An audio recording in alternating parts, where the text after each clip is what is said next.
There was once upon a time a poor boy who had neither father nor mother. In order to gain a living, he looked after the sheep of a great lord. Day and night he spent out in the open fields, and only when it was very wet and stormy did he take refuge in a little hut on the edge of a big forest. Now one night, when he was sitting on the grass beside his flocks, he heard, not very far from him, the sound as of someone crying. He rose up and followed the direction of the noise. To his dismay and astonishment, he found a giant lying at the entrance of the wood. He was about to run off as fast as his legs could carry him when the giant called out, "Don't be afraid, I won't harm you. On the contrary, I will reward you handsomely if you will bind up my foot. I hurt it when I was trying to root up an oak tree." The herd boy took off his shirt and bound up the giant's wounded foot with it. Then the giant rose up and said, "Now come, and I will reward you. We are going to celebrate a marriage today, and I promise you we shall have plenty of fun. Come and enjoy yourself, but in order that my brothers may not see you, put this band round your waist, and then you'll be invisible." With these words he handed the herd boy a belt, and walking on in front he led him to a fountain where hundreds of giants and giantesses were assembled preparing to hold a wedding. They danced and played different games till midnight. Then one of the giants tore up a plant by its roots, and all the giants and giantesses made themselves so thin that they disappeared into the earth through the hole made by the uprooting of the plant. The wounded giant remained behind to the last and called out, "Herd boy, where are you?"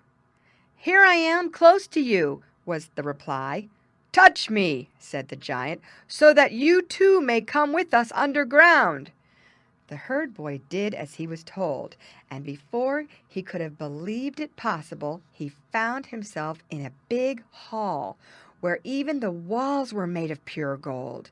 Then, to his astonishment, he saw that the hall was furnished with the tables and chairs that belonged to his master. In a few minutes the company began to eat and drink. The banquet was a very gorgeous one, and the poor youth fell to and ate and drank lustily. When he had eaten and drunk as much as he could, he thought to himself, "Why shouldn't I put a loaf of bread in my pocket? I shall be glad of it tomorrow." So he seized a loaf when no one was looking and stowed it away under his tunic.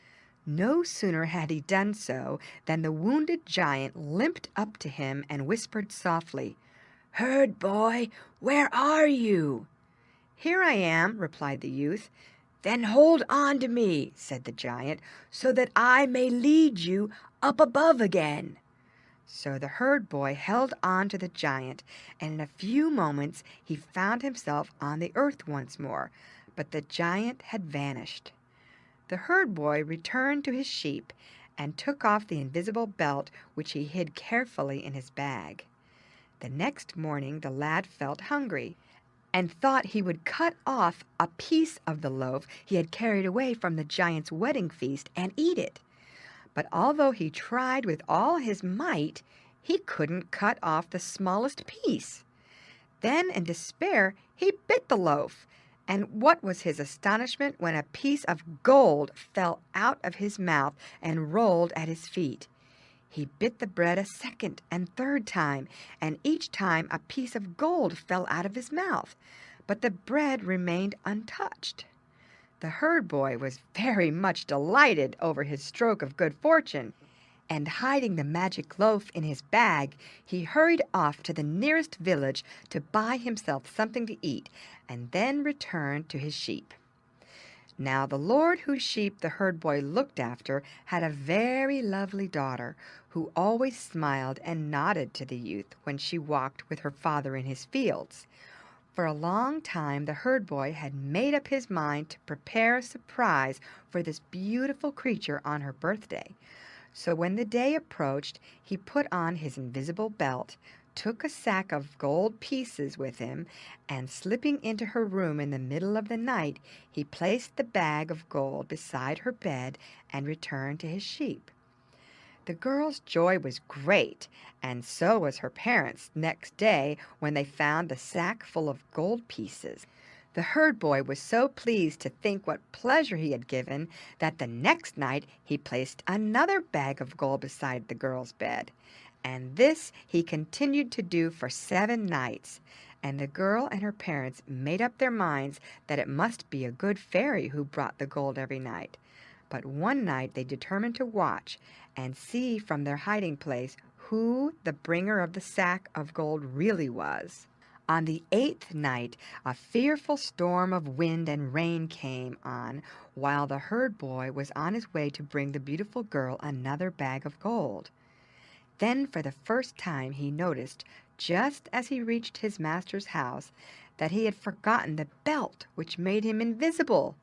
He didn't like the idea of going back to his hut in the wind and wet, so he just stepped as he was into the girl's room, laid the sack of gold beside her, and was turning to leave the room when his master confronted him and said, "You young rogue! So you were going to steal the gold that a good fairy brings every night, were you?" The herd boy was so taken aback by his words that he stood trembling before him and did not dare to explain his presence. Then his master spoke. "As you have hitherto always behaved well in my service, I will not send you to prison, but leave your place instantly and never let me see your face again." So the herd boy went back to his hut, and taking his loaf and belt with him, he went to the nearest town. There he bought himself some fine clothes and a beautiful coach with 4 horses, hired 2 servants, and drove back to his master. You may imagine how astonished he was to see his herd boy returning to him in this manner. Then the youth told him of the piece of good luck that had befallen him, and asked him for the hand of his beautiful daughter. This was readily granted, and the two lived in peace and happiness to the end of their lives.